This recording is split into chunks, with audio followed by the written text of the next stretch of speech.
Hey, what's up, fam? I'm Gabi I am a licensed therapist, and recently I have been kind of falling into the rabbit hole of politics and useless information that probably is not serving me in my life. So I decided that I'm going to make YouTube videos, just kind of reacting to some of this stuff. I have many weaknesses, one of them being clickbaity political videos, and I'm sure you guys do too. And recently, this stuff has been scaring me, man. Like, really, really, really scaring me. So I figured, people could probably use an extra voice to maybe reflect off of. Maybe you'll relate to some of my fears. Maybe you won't. Either way, will be therapeutic for me. Hopefully, can be somewhat therapeutic for you. I decided that for the first one, this is a few weeks old already, but I watched this one video, One Conservative versus 20 Feminists with Candace Owens. So Candace is I'm sure if you click this video, you probably already know her, but she is a pretty. I would characterize her as like pretty far right, Republican voice, conservative voice, whatever you want to call it.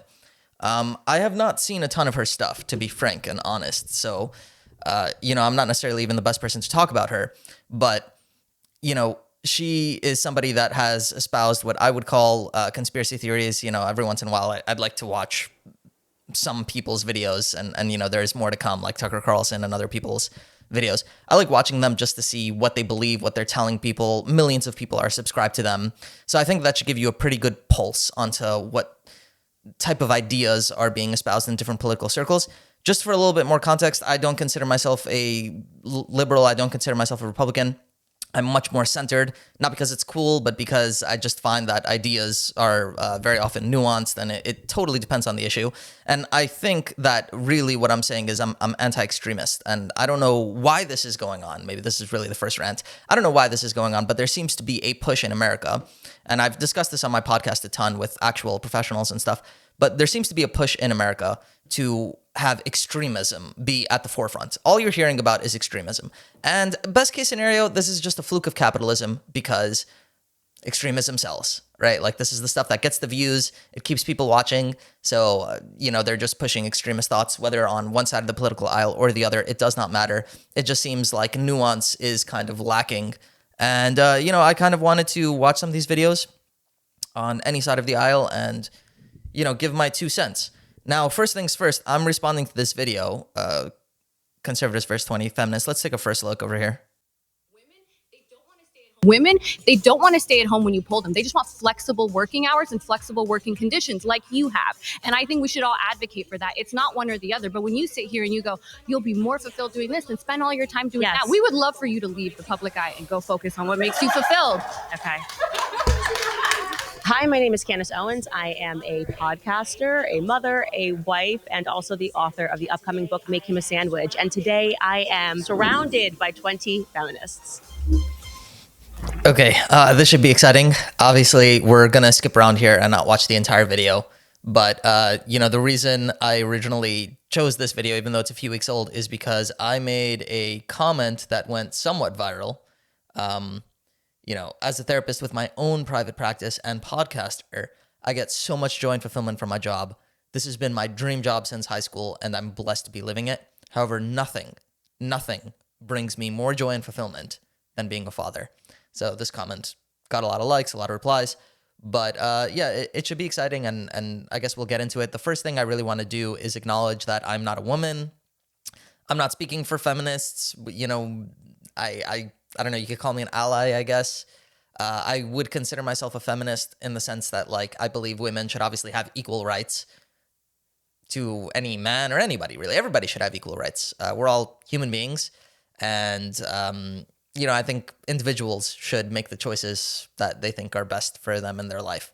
So I'm not, I would never tell anybody what to do or whatever. That being said, I have my thoughts on, like, human nature. And I think a lot of the differences, like, obviously there are biological differences between men and women, but I think a lot of these socio-cultural differences are kind of caricaturized in a way where it's not actually true. Like and we'll get into it as the video kind of goes on.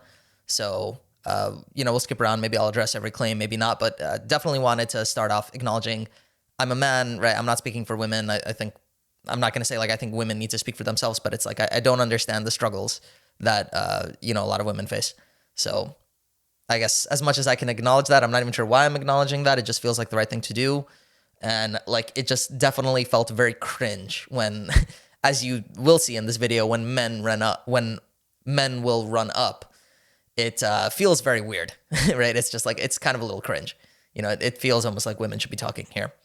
So just wanted to acknowledge that. My first claim is that the sexual revolution has devalued women and made them infinitely less happy. Okay, just on the first claim, I don't really have much to say on this, so I think I'm going to skip it. But the idea that the sexual revolution has infinitely devalued women, I mean, I kind of disagree with that just because of the extreme nature of the claim. Like, infinitely devalued is kind of crazy. Even if you want to make a case that it's devalued women, and like, in what sense are there men? Is the idea that like women that have been with multiple partners just become less attractive to men? I don't know if that's true. I think many men definitely will feel that way, but like, that's not necessarily like the judge of value. I think like nothing could truly devalue any human being.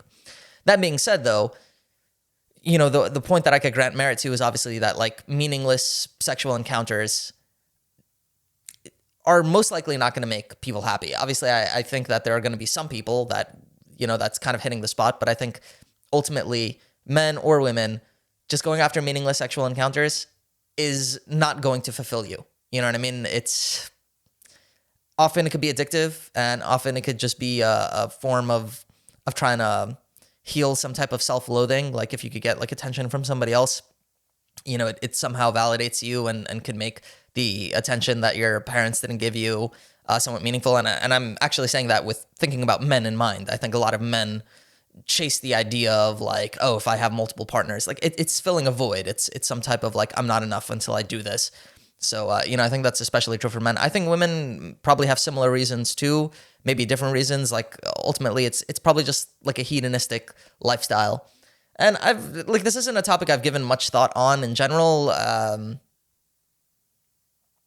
I don't know, maybe I have. I'm just kind of rambling here, so I hope like none of this is going to be something that like I'm held to the fire for. But in general, my idea is like chasing meaning is a path for better fulfillment, right? Like if you're going to have a relationship that lasts, that feels meaningful, that you're investing your intimacy in, that is probably going to feel better for most people. And I think, if you think, and I think ultimately you are who you are, right? Like you can't delude yourself. You can't lie to yourself. Like ultimately this will catch up to you. Like if you think that you're this person that can just go after these cheap, meaningless encounters, right?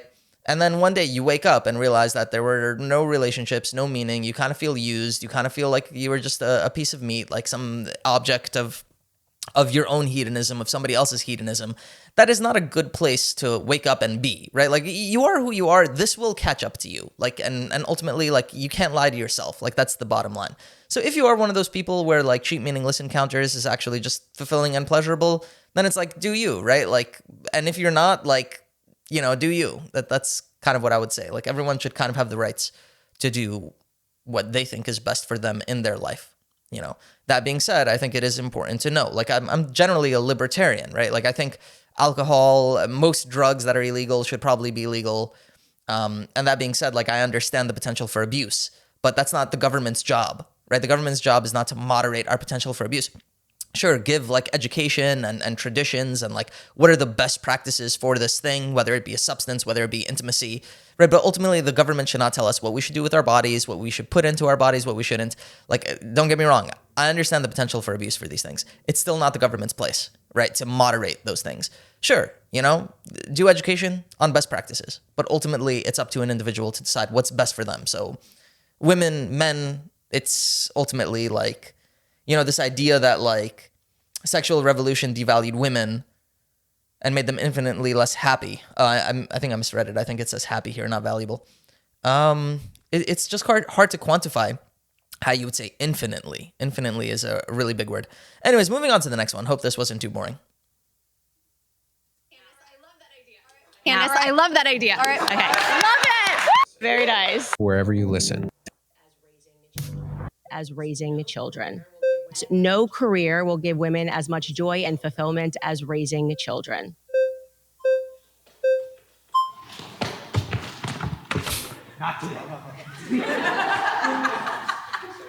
Oh, hi, Candace. How are you? Hi, nice to meet you. Nice to meet you. I'm John. Actually, before John talks, first of all, I definitely want to note like the cringiness of this nature that like John was the first one to kind of run up there. To me, it just feels cringe, and I'm kind of being hypocritical. I'm doing the same thing and commenting about a feminist video being a man. Like, I don't know why this made me cringe a little bit, but it did. And, I'm kind of doing the same thing, so it's kind of hypocritical, but it's funny. Okay, no career will give women as much joy and fulfillment as raising children. The reason why I disagree with this is because she says women, right? And I guess like she's talking to feminists. No career will give any person in general as much joy and fulfillment as raising children, man or woman. Now, when I commented this, a lot of people were like,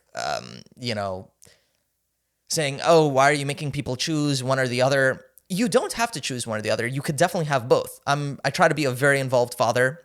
I'm very grateful that as a therapist, I get to pick my own hours, and I don't work a crazy amount of hours where I don't get to see my daughter. Like, I get to spend a lot of time with her, which I'm so grateful for and so happy for that I've built this position, obviously with a lot of people's help and stuff, but I've been able to be in this position where I'm able to do this. It is so fulfilling. No amount of joy of fulfillment that I get from my job, which is so great. Like this has been my dream job since high school. It doesn't stack up at all to being a father, to spending that time with my daughter. It's the most beautiful thing I have. Now, don't get me wrong. She could drive me up a wall, right? She's turning into a toddler now, and her primary language is screaming. It's tough. It will drive you crazy, of course. But like, it is so worth it and so fulfilling in my personal experience that it's a crime that in America and in like this capitalistic environment, like the idea is work 60-hour weeks. It's not sustainable. It's not natural, right? It's just not okay. And ultimately, our culture will take from us as much as we're not willing to fight for, right? Like the fact that everyone is willing. And again, everyone will say, like, no, I'm not willing. But like you put yourself in a position where you're working 60 plus hours a week, right? Like you are being a willing partner in that, right? Even though you might say you have no choice. Look, obviously to live in a state like New York, you have to make this kind of sacrifice. It's otherwise very, very difficult. Not state, I meant city. To live in a city like New York, it's very difficult on one person's income, working a reasonable amount of hours a week to survive. Right. And ultimately, it's like something really needs to change about New York because this city is it's totally unsustainable. Like, as my family will grow, we're probably going to move out. Right. And that's very sad. It's very sad that like this city that I love, that I grew up in my whole life, that my parents were able to raise a family in, it's just becoming unaffordable. It's becoming more expensive. Even in areas that you would consider not nice areas, it's just becoming unsustainable. Right. It's totally unsustainable. Something really needs to change, in order to make just the pricing way down. And it's not just the price, it's the size. People live like rats, like there needs to, I don't know, whatever. Listen, I'm not a mayor, but, one easy suggestion that I would think is probably a good idea is to do a rezoning of certain single family neighborhoods if they would want. And there needs to be like a public-private collaboration in, going to the locals and offering them a sweet deal in like, having solid equity coming from the ground up in this project and just massively expand it, right? Where you could do these like mixed zoning units, stores on the bottom, right? Offices and apartments just, 30 to 40 stories high, kind of like these mid to high rise buildings. And you could totally revitalize a neighborhood like that. You know what I mean? And it's not only that. Any neighborhood in New York City, it doesn't matter which neighborhood, people will move in. There is so much of a demand that if you create these nice, gorgeous neighborhoods from the ground up, right? Like a beautiful neighborhood like that from the ground up, right? Where it's designed with public transit in mind and green spaces and all that, people will move in. There's so much demand to live in New York City and make most of them like 3-bedroom apartments. We're talking family friendly, anyways, that's kind of a side rant, which you didn't sign up for. You want me to talk about feminism here, but it's true. No career will give anybody as much joy and fulfillment as raising children. That being said, the same thing that I said before, nobody's telling you what to do. You are who you are at the end of the day. you can chase this career thinking that, oh, I'm not a family person.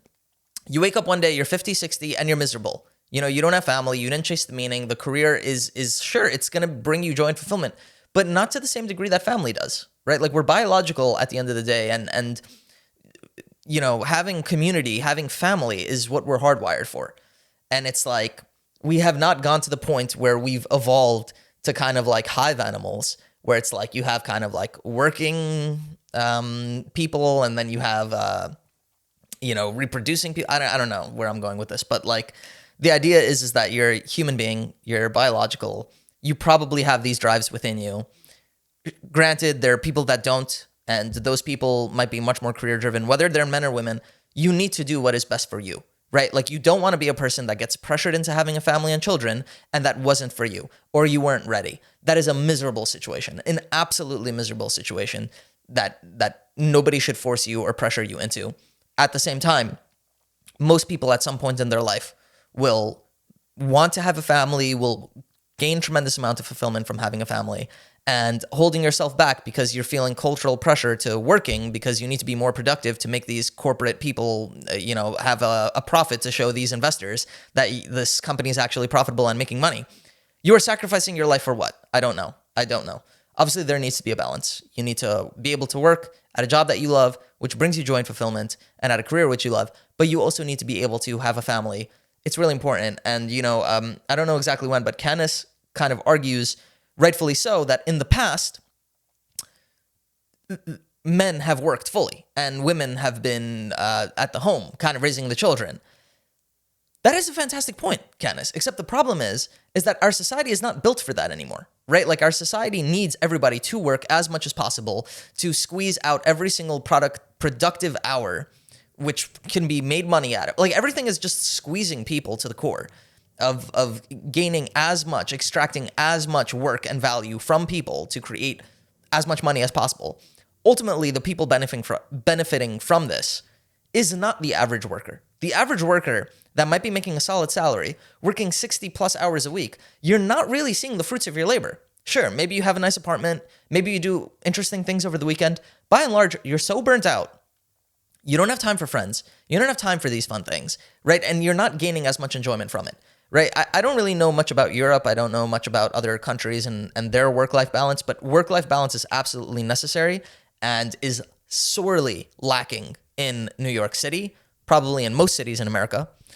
The idea of working 60-hour plus weeks is insane.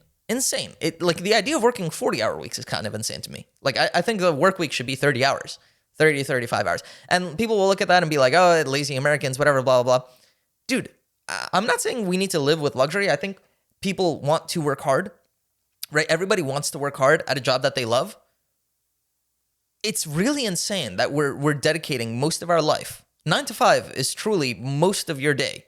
By the time you come home, you're typically exhausted. You don't have time to necessarily play with your kid or whatever. And most people are not even working 9 to 5, at least in New York City. They're working more. So it's crazy. It's crazy. Like, we've become accustomed to this and we think it's the norm. It's not the norm. It's not the norm. This is living without human dignity. And it's insane. It's truly, truly, truly insane. And you would think us being more productive than we ever are before, with technology being as advanced as ever was before, especially with AIs, people are not working less, they're working more. And it's crazy and it's sad. That's my cultural analysis. I think there needs to be something, you know, I don't know, unions, who knows what will truly solve this pushback, right? But like, on an individual level, we cannot tolerate it, right? Scale the lifestyle down if you need to, right? But it cannot be tolerated to... It's infeasible. It's infeasible. By the way, I'm not really planning on editing this too much because I want to be able to just put it out. So I might make mistakes. I might go on little rambles. Just wanted to inform you so that, you know, if you're feeling like this is dragging too long, you can just skip around or whatever. But it's more just so like my rambles, getting my thoughts out on this thing. But Candace brought up this amazing point of it used to be single family households, right? Were enough to afford a lifestyle and a house. And Candace is saying we should go back to that. What in the world would make us be able to turn back the clock to that? What in the world would make it possible for a single earner to support a wife and children, or a spouse and children, whoever the breadwinner is, right? Like, what will be, that should be the norm, right? And then you talk about like a dual income household, you should be able to go on a few vacations a year, right? Like nice vacations. You know what I mean? Take your family to see nice things, not crazy luxuries. Nobody's saying like a private jet, but like if your community allows it, to have a nice car, right? To have like a nice apartment, right? To have these things that these are not luxuries. These are kind of human rights in a way. And sure, fine. You know, we live in a world where we have to work. People are fine working, but it's like our wages are not being represented properly in the amount that people work and are willing to work. So whatever. Sorry, long rant on this, but maybe we'll watch this guy's reply and I'll have some thoughts on it.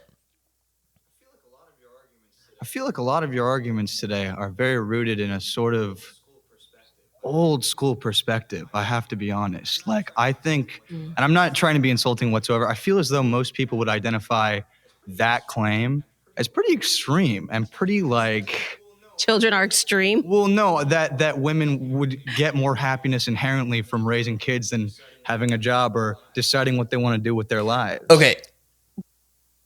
What I find extreme, honestly, is that this person thinks it's extreme. I think his point is like, you're singling out women, right? Like this idea that like, Candace almost seems to be implying that we should make the decision for women, right? Like women, anyways, you'll be happier with children. So why climb the corporate ladder? Why work? Why give you promotions? It almost like justifies sexism in a way.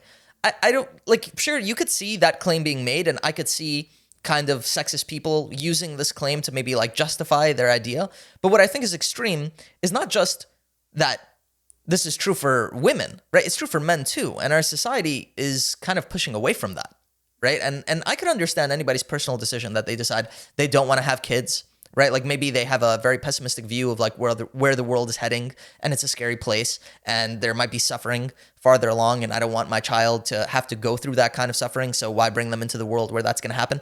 I could hear that argument, and I think that that's also another problem where the world is getting better and better every year by generation. And granted, there is like political things that are very unstable, and sure, like scary things can definitely happen. They have happened. They've surprised people in the past. It could definitely happen again.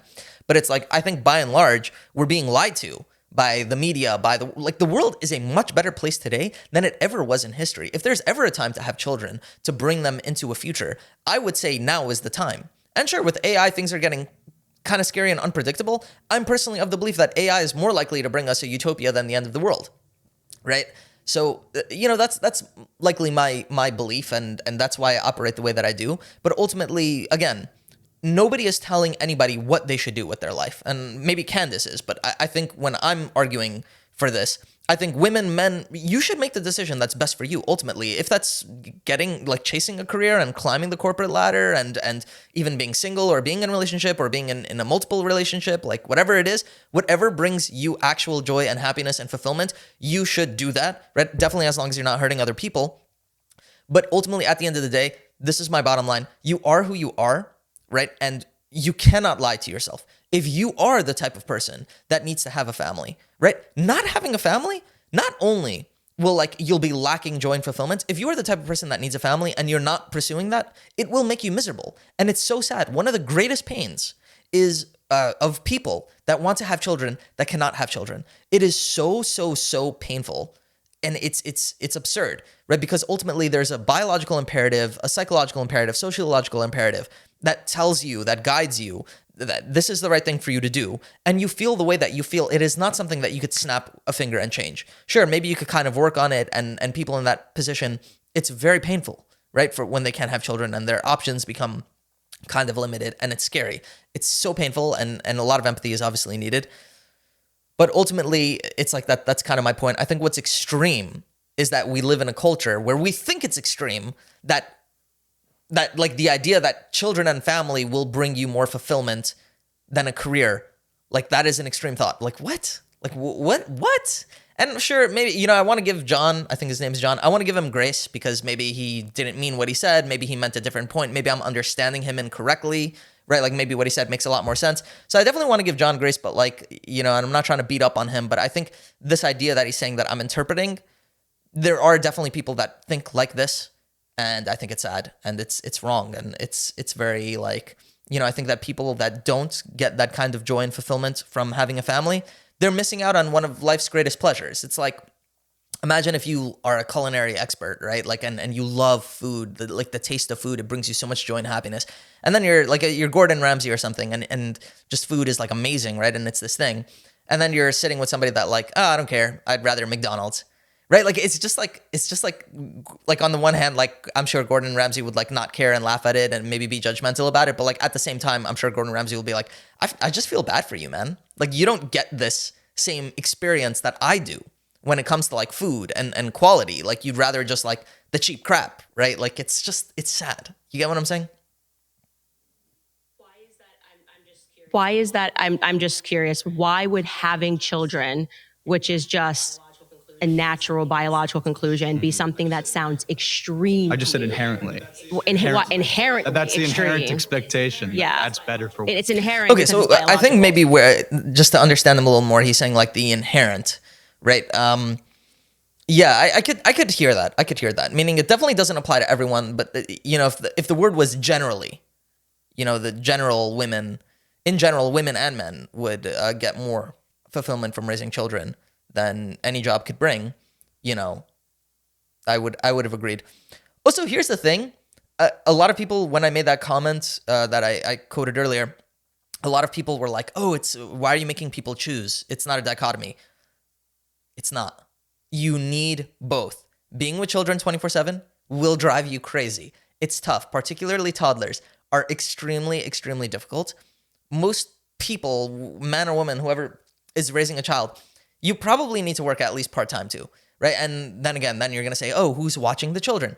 Guys, back in the day, right, we had grandparents, cousins, nieces, nephews, right? Like, people were around, right, that helped raise children, right? We need to kind of take a step back and understand like the wisdom of more traditional communities of having grandparents involved, having aunts and uncles involved. Sure, you have people that you maybe need to cut off, that you maybe need to keep away from your children in some circumstances.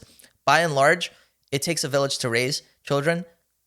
That model is still true. You know what I mean? It doesn't go away just because we create modern societies. If anything, the need truly expands because it's so easy to get lost in a big city, right? And to feel lost.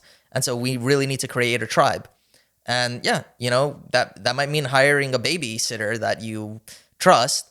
And even if you're ultimately not going to make money out of it, the job is a break. You know what I mean? And working part-time is, in many cases, more fulfilling than working full-time because it's like you're not getting burnt out of your job. Working full-time is extremely difficult. And then whatever, it'll probably be cheaper if you have a decent job that you could do part-time. It'll probably be cheaper to hire a babysitter. You'll still make money at the end of the day from that arrangement. But moving on to the next person, let's see if I have some thoughts here. Here we go. Women make up about 47% of the workforce. Mm-hmm. If this were the case and that women were just inherently unhappy or unfulfilled working and would just prefer to be at home, why don't they? Because we've made that, due to prior feminist waves, nearly impossible, because now, which I believe the reason that the government wanted. Okay, but just first of all, this is simple. Women make up 40% of the workforce. If it would make them happier not to have children, meaning if it would make them happier to have children, then why do they go to work? They should just have children, right? Like, that's a valid point. The problem is that it's impossible to have children without working. Like, especially in a place like New York. Granted, there probably are other states and cities where it is possible for women to stay at home or a partner to stay at home while the other one is bringing in the money, I guess. In New York, it's impossible. Pretty much impossible. I mean, unless the breadwinner is making a crazy amount of money, but like, it's impossible to kind of. I'll tell you, to have one child and live comfortably in New York City, you need to have a joint income of $250,000 a year minimum to live comfortably. That is absurd. Most jobs in New York City are not paying $250,000. Like, not at all. Not even close.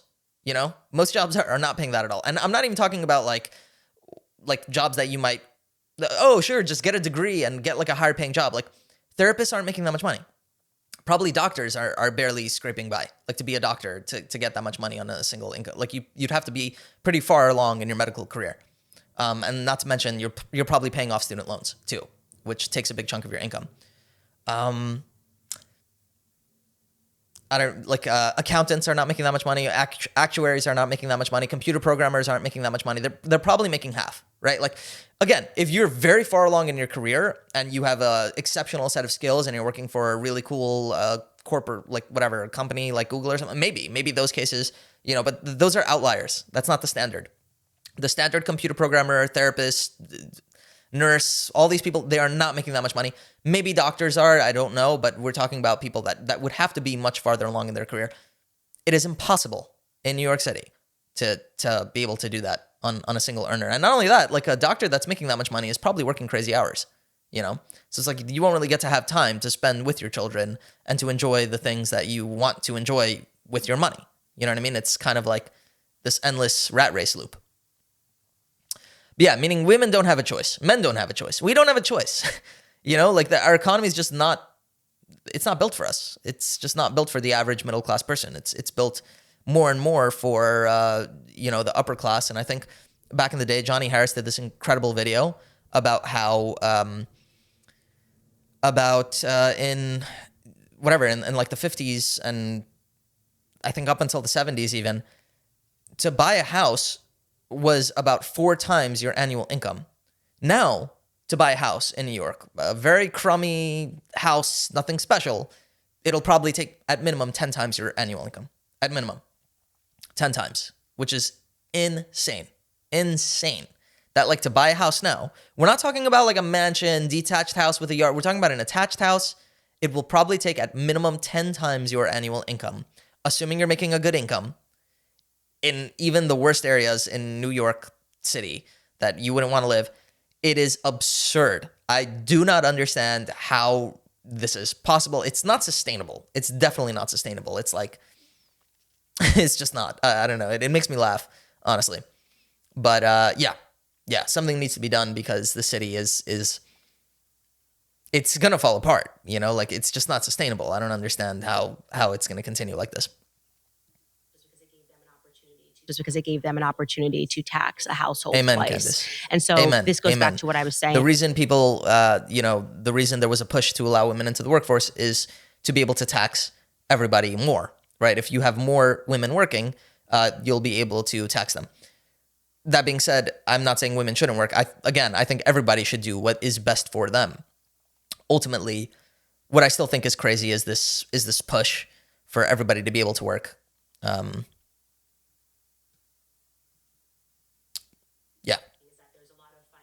Is that there's a lot of financial pressure that is being exerted on young women to enter the workforce, and they do so blindly under this illusion that somehow entering the workforce is going to make you more fulfilled, like getting yourself into 6 figures of debt, going to college to then take on a career and be in debt and having to pay student loans while you make $35K is going to make you happier. And I'm saying that isn't actually true. Okay, so this college point, she didn't even... Okay, this is fascinating. I have the biggest rant against people that are against college. I don't get it. There's like a growing Republican... Like, it's kind of like a right side, like conservative point that like college is useless and a waste of time and it just, causes debt. Here's the thing. Do not go to a college that you're going to have to be in debt for the rest of your life, and then you get a degree that is totally useless. That is a problem, right? It is a real problem. That being said, there are cheap colleges. There are city colleges, there are community colleges. You can get a scholarship, right? Do not put yourself in debt, and definitely do not get a degree that will be useless for you. You know what I mean? I would say take classes that you're interested in. Right? Like definitely take philosophy classes, take music classes, take art classes, dance classes. Do that. Like you're in college, you have freedom. Take the things that actually interest you, right? But at the end of the day, your major, focus it on something that will actually be useful, that will help you get a job, help you get to grad school if that's what you're aiming for, right? Like I was able to get through my undergraduate without paying, like I was able to basically get a free ride. You have financial aid, you have scholarships, you have things that help people get degrees and inexpensive universities. I was able to do that, and then do my grad school to get my master's degree, and then got a solid paying job, right? Like it wasn't crazy, honestly, but it really good paying relatively, to my peers. And my master's degree, guess what? Costed like 55 grand. And like a lot of you might be thinking that's very expensive. And thankfully, my father actually helped me, with it. And I'm very, very, very fortunate to be in that position. I understand a lot of people aren't. And I'm not going to undermine $55,000 in debt, but it's like, that's what you got to do, right? If that's what you got to do to make money, $55,000 in debt is not that bad. But ultimately, you have some universities that to get your degree, you're talking about $200,000 in debt just to get an undergraduate degree, not even a graduate degree, right? That is absurd. Do not do that. That is really, really, really a bad decision. Ultimately, it's like, I know that how much that might stink. Like you get into a university you really wanted to go to. So it's like, okay, let me just invest. You could still do it, but just recognize that if you're going to do that, that is, it comes with tremendous risk. Like, I think if I could go back and maybe go to an Ivy League school, not saying I would have gotten accepted or been able to do it, but like, yeah, even if I would have had to pay 200 grand, I probably would have done it because of that experience and the connections that you make. This is another thing. Don't waste your time in college, right? Like if you're just going to party and drink and stay in bed and whatever, like don't do that, man. Be depressed somewhere else. Be depressed at community college, right? But if you're going to a good school, take advantage, make connections, right? Build your social skills, try out the classes. Make sure you're learning as much as you can. Gain connections with the professors. Take advantage of the time that you have. That is not a waste of money. That is not a waste of money. Like if that's going to be you, it's worth the investment, right? It's worth the investment because ultimately that's what college is. But again, guys, don't get a useless degree. And I don't know why this is such like an overgeneralization of like, oh, there are useless degrees and there are people that get into massive amounts of debt because of useless degrees. College is useless. That is an absolute absurd lie. No, college is not useless. Just be smart about it. Make decisions. Don't be that person that gets into massive amounts of debt with a useless degree. Do not do that. Okay? Be smart about it. If it's worth the investment, do it. But if it's not, you're an adult now at that point. Like you're 18, you're an adult. You got to make your decisions for yourself. Yeah. It would be amazing, just to finish this point here, and we'll just move on to the next claim. It would be amazing if ultimately people if things were kind of less expensive and people or people just made a lot more money to be able to afford a lifestyle where you're not working crazy hours, you're still working hard, right? But you're able to live with dignity and respect. Because right now it seems like we're returning to like serfdom. You know what I mean? Where you have the middle class, which is shrinking and turning into serfs, and the working class, basically, and then you have just the elites, which are kind of capitalizing on all the money, which is pretty absurd. So anyways, just skipping along to the next claim. We live under a matriarchy, not a Now, let's get into it. My next claim is that we live under a matriarchy, not a patriarchy.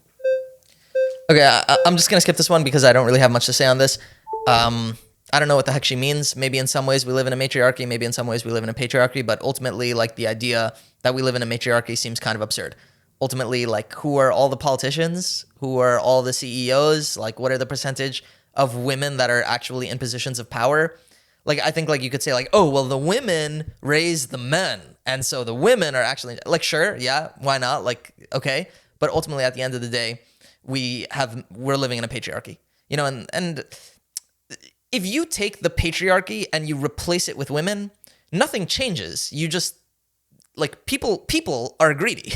People, you know what I mean? Like, people will take power for themselves, and especially people that are drawn to these positions of power will often just take the power for themselves and not care about other people. I don't care if they're women in charge or men in charge, right? Like, you're going to end up with the same type of result. Like, what we need is accountability, right? For anybody who is in power. It doesn't matter if it's a men or women or what the race is or who cares. Everybody needs to be held accountable and, to this standard. But I'm just going to skip along. Feminism has made Nice talking to you as well. My final claim is that feminism has made things easier for men. Yeah, I guess before anybody talks, my thoughts are feminism has made things easier for men. That's probably true. I would think. Yeah, probably. I mean, feminism has made life easier, right? Like, yeah, for sure. I mean, feminism helps hold men accountable, right? Like, I think it empowers women to leave abusive relationships, which is a good thing. And you know, it's bad, holds men accountable. And you know, women are working, which is also a good thing for the economy, like more hands on deck kind of thing. Women are smart people, just like, obviously, you know what I mean? And having them be in the workforce adds 50% more productivity into the world, right? Which is a good thing, right? Like when it's just more hands on deck for humanity. Now, the government's been using that to tax people, and then the rich people kind of pay us less than we deserve, and everyone gets away with it. So it's like, you know, that it's kind of, we're all being squeezed more than we should be. And it's like, what other choice do we have? That's what it is.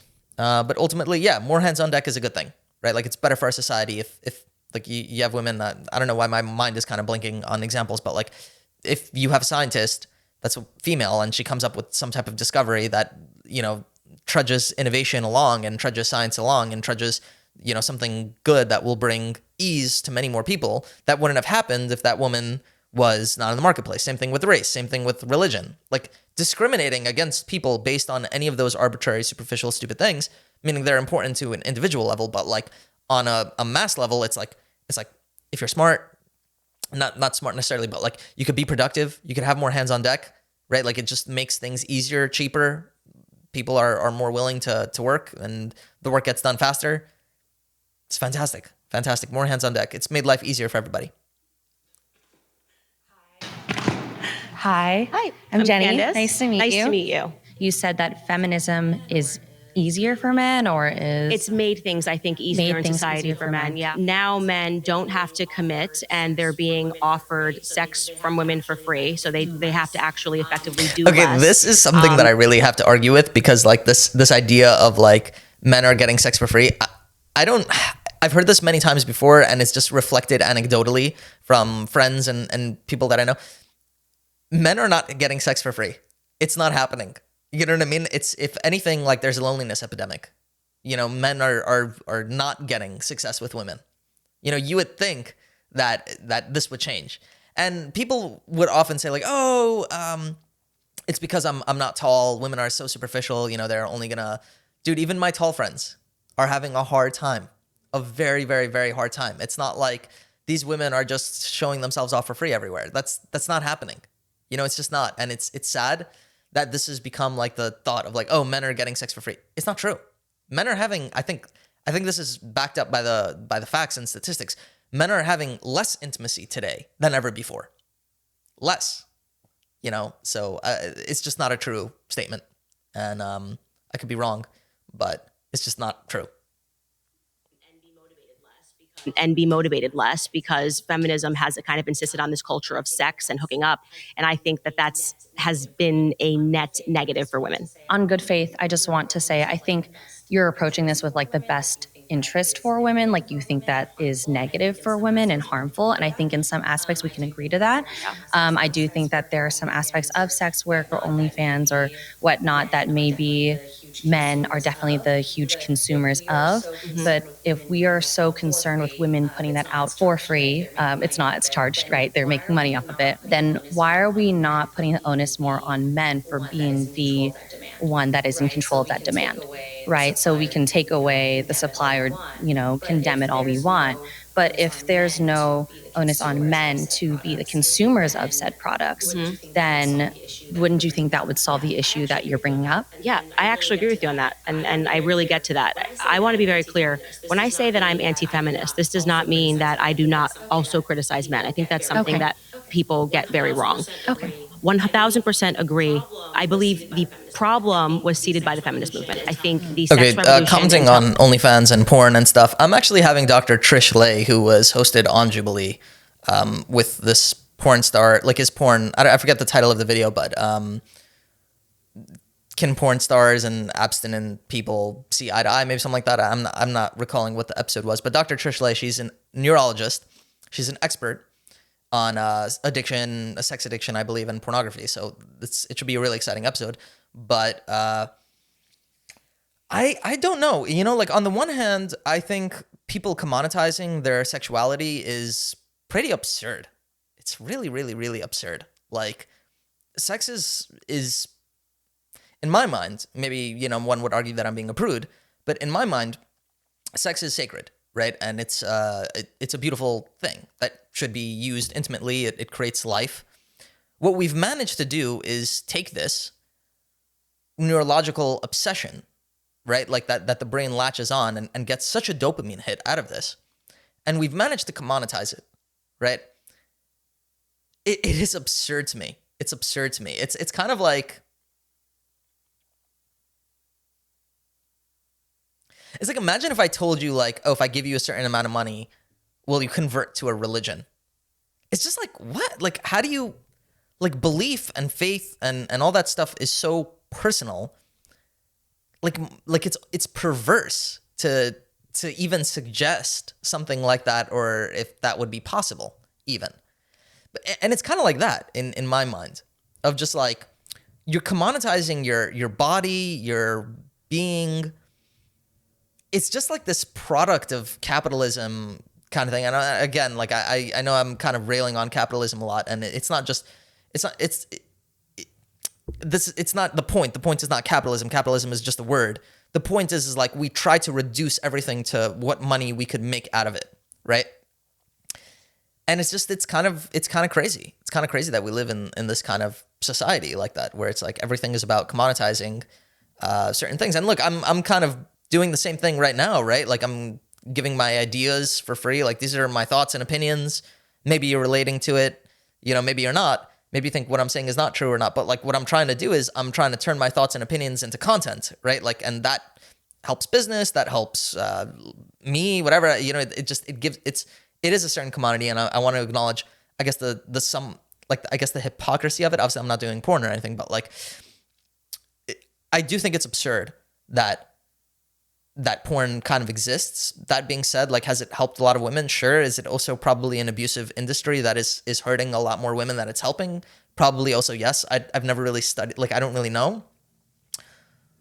I don't know what the solution would be either. I have no thoughts on like what the end game, what should porn be illegal? I don't know. I happen to be libertarian. I think everything should be up to the individual and the person, as long as you truly are not hurting somebody else. I do think you could have ethical porn. So it's like, somebody might argue like, oh, porn is automatically hurting somebody. I think like the moral level that it might be hurting somebody, like, oh, like, you're a person of God, like, how can you be doing this to yourself? That's an individual thing. The government should not get involved in that. You know, the actual abuse and hurting that goes on in this industry is obviously a lot more concerning. You know, and that maybe should be somewhat illegal. But also maybe not, because if you're a consenting adult, right, like, you're allowed to consent to those kinds of things. And if you want to record that and put it out, like, I guess that's okay. But I do think that there maybe should be some guardrails to make it to make it actually difficult for, obviously, minors to access this kind of stuff, which minors are accessing this kind of stuff, which is kind of crazy. You know, if you're a parent, you should be aware and make sure that you're filtering so that your minors are not gaining access to this stuff that is ultimately extremely bad for their brain and development, especially at that age, and especially like when this is likely going to be their first impression of intimacy. Please, please, please monitor. It's not good for our society. It's not good for our children, obviously. Please be aware of what's out there. That being said, I think ultimately, like, everybody needs to make their own individual decisions, and I don't really have much thoughts aside for that. Women, I mean, literally were protesting. They didn't have their shirts on. And this used to be just, your grandparents couldn't even imagine this, like women walking down the street and having their boobs out and their butts out on Instagram. And it created an environment where men then had to work harder for a woman's affection, for a woman to take her clothes off, sex education in the classroom. There's this huge myth that people were just doing it, like, you know, oh, we might as well teach them because the children are just doing it. Actually, before they introduced sex education, the majority of high school graduates were graduating with their virginity intact. And then within 10 years of sex education, we saw a reversal. So I'm saying feminism actually seeded the problem. And now the problem is... Okay, according to the CDC Youth Risk Behavior Survey in 1991, 54% of high schoolers reported having sexual intercourse. That number decreased to 30% by 2021. So people are definitely having less sex. Is that what I'm understanding?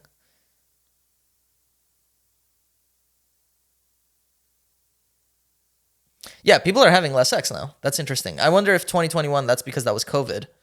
Maybe, everybody stayed at home.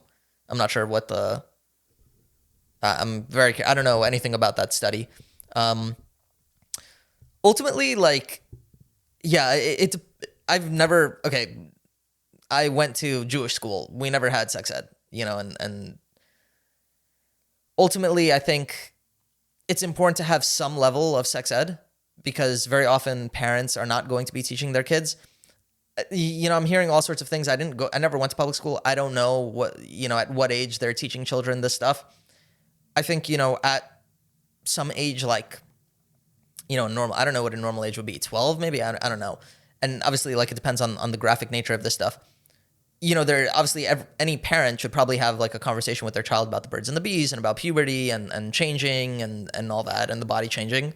And then I think at some point, like, it needs to be understood at some level that if you are going to engage in this kind of behavior, it's important to stay protected. It's important to understand consent. Nobody should touch you without your consent, especially inappropriately.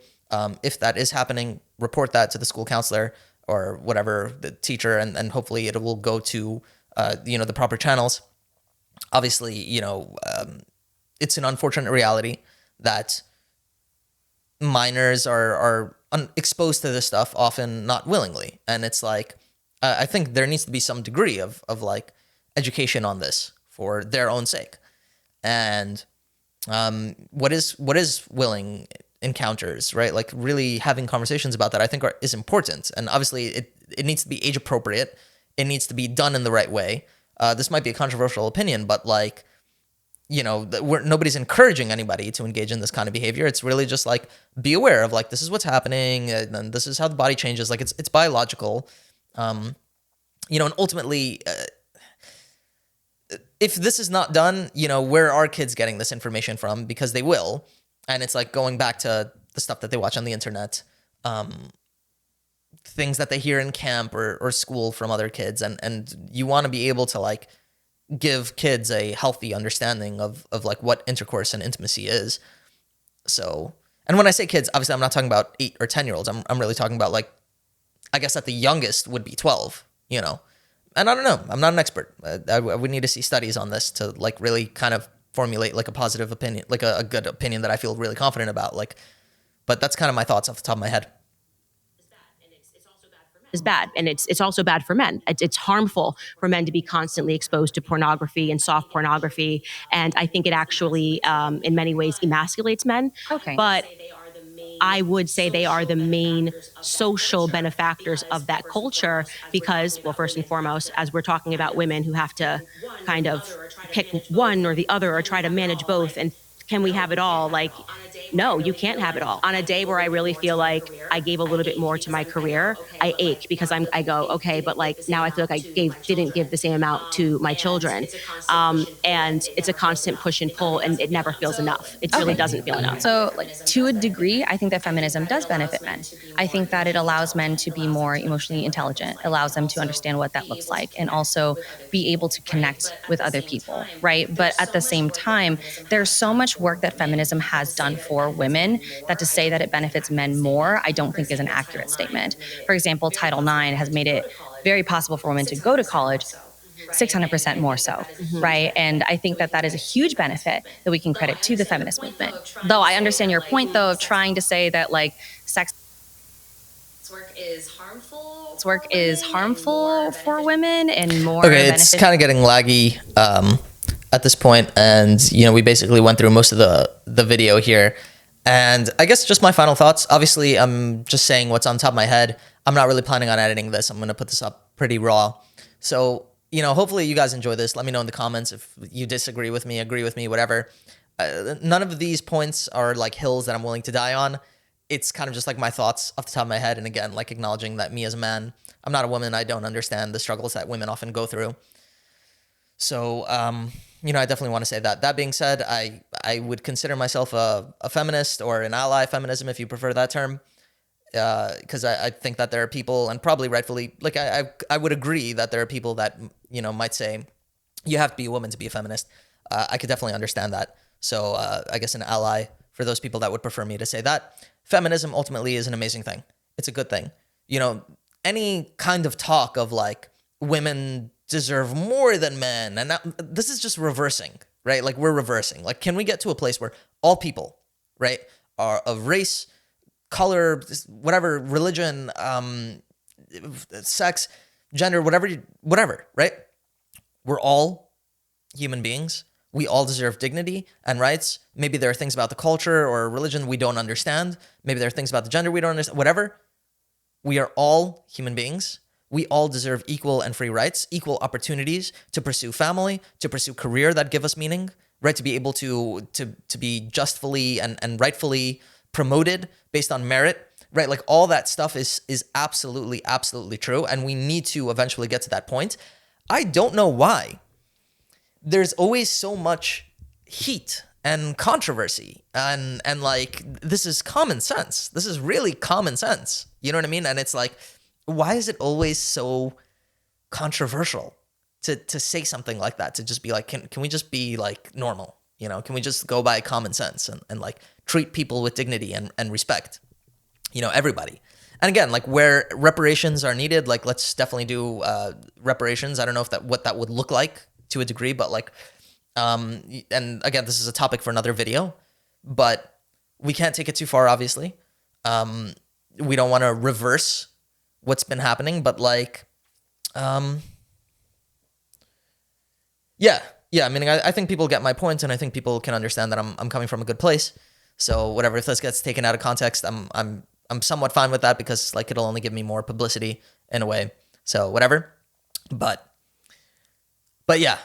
I think that there's some type of push in either a media narrative or who knows what to make us feel that everything is more extreme, that people have crazier opinions than they do.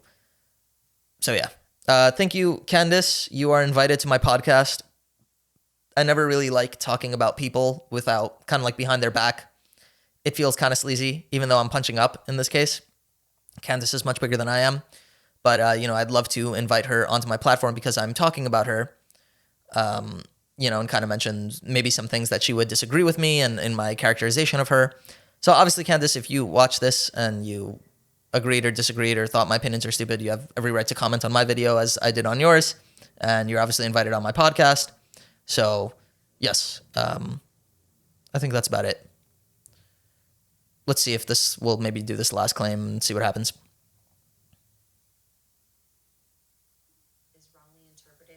Is wrongly interpreted as anti-men when it benefits both men and women. I completely agree with this. Feminism is often wrongfully interpreted as anti-men when it benefits both men and women. Look, I think feminism is a big thing, right? Like different people mean different things when they say feminism, right? And it's like the idea of feminism is that like, let's give women choices and rights. Like obviously, you know, like I have a daughter. I want her to be able to go and work and earn and attain the things that she finds most meaningful in life, right? Like I don't want society or me or anybody else to enforce standards or norms or like what we think is best for her in a way when it's not. You know what I mean? Oftentimes I do think family knows best, you know, but not family, but like parents will know best, especially when a child is very young. Like she might scream that she wants soda, but like, you know, it's not time for, like, we're not doing soda right now. But yeah, meaning I think that there are people that might call themselves feminists that are anti-men. And I think that those people are wrong, and I don't agree with those people.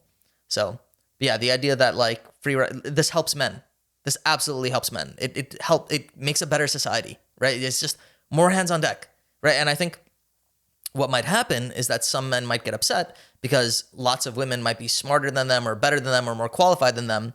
And now they have to step up their game, and now they're being passed up for promotions. And maybe they have a certain interpretation that women are worse or lower than them. And now this is messing with their ego and all sorts of bad things. You know, to those people, it's tough. You know, maybe I might say something like grow up. That might sound a little harsh or mean, but that's what it is, right? Like ultimately it's better for society when there's fair, equal opportunities for all, and people have the most ability to make decisions for themselves without the government really interfering or telling us what to do or imposing their standards onto us. We all need to make our own individual decisions. And that's my message for the day. And anything that I might have said generally, I'm not just talking about women, it's men too. A lot of my points are apply to women, just apply to men just as much as they do to women. So yeah, guys, hope you enjoyed. Take care. Let me know what you think in the comments. So see you next time. I think this is going to be an ongoing series. I'm going to be doing this once a week, just kind of reacting to videos that I've seen in kind of a monologue style.